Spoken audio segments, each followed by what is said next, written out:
எழுதி இருக்குது? இயேசு உன்னை, சத்தமா சொல்லுங்க, இயேசு உன்னை ஆசீர்வதிப்பார்.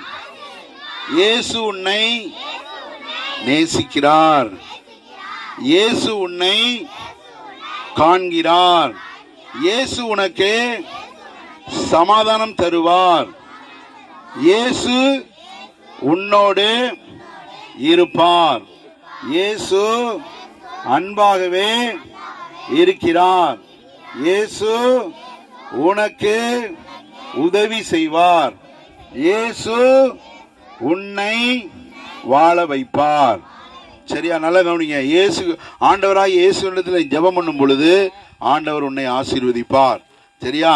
நீ ஆண்டவர்கிட்ட, ஆண்டவரே என்னை இந்த உலகத்தில் யாருமே நேசிக்கல அப்படின்னு சொன்னா அவர் சொல்லுவாரு, நான் உன்னை நேசிக்கிறேன். பாரு, இயேசு உன்னை பார்க்கிறாரு. இயேசு என்ன பண்றாரு?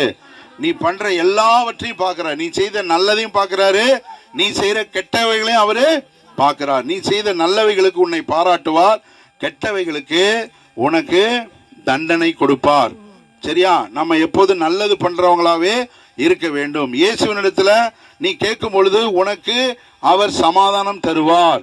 இயேசு என் கூட யாரு இல்லைன்னு சொல்லி நீ வருத்தப்பட வேண்டாம். இயேசு உன்னோடு கூட இருப்பார். இயேசு உன் மேல எப்போதுமே எப்படி இருக்காரு?